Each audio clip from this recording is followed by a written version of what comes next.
In this video, we'll look a little more at bounce lighting in 3ds Max. In the previous scene, we had turned on the practical lights, lighting up most of the space pretty nicely from the can lights in the room. What I'd like to look at, as part of tuning the look of a renderer, is how is that light bouncing, and what's the contribution? I'll press F10 for the render setup, and go to the Indirect Illumination tab in Mental Ray. The default for Final Gather is decent, but not stunning. It's really just on. Here are the things I do to make a rendering pop out. I take the diffuse bounces up to 2.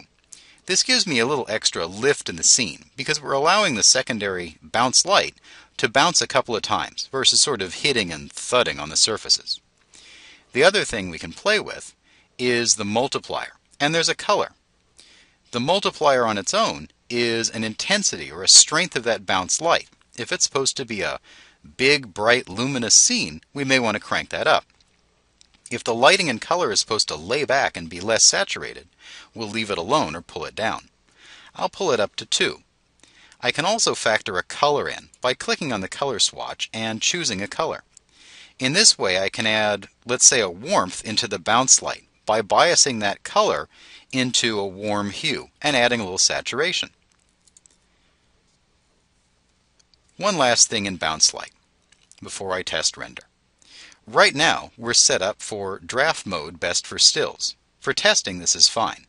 For animation, I probably want to kick up the accuracy, taking it up to at least medium or more Final Gather points. I'm also interpolating the points, which is smoothing them together.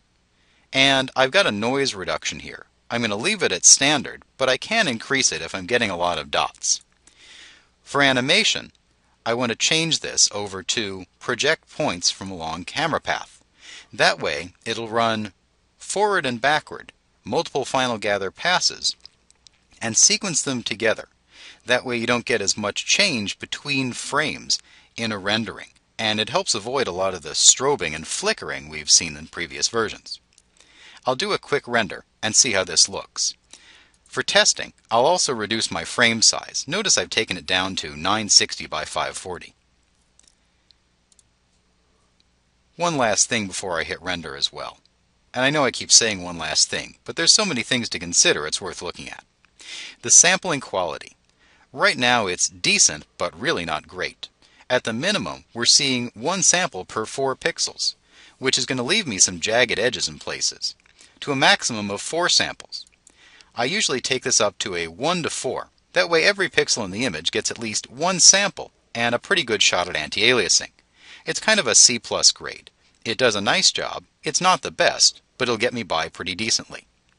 I'm using a box filter because it's cheap on rendering time and leaving the blur amount low. I care more about where it is, not necessarily the quality at the moment. I can play with quality and fine-tune the anti-aliasing later. I'll hit render and see how this looks. What we can see immediately in the Final Gather, checking on it with an animation, is it's going to run those 9 frames together and then use them to calculate the render. As I said before, this minimizes the strobing and flickering in the Final Gather by spreading that rendering over 9 frames and interpolating.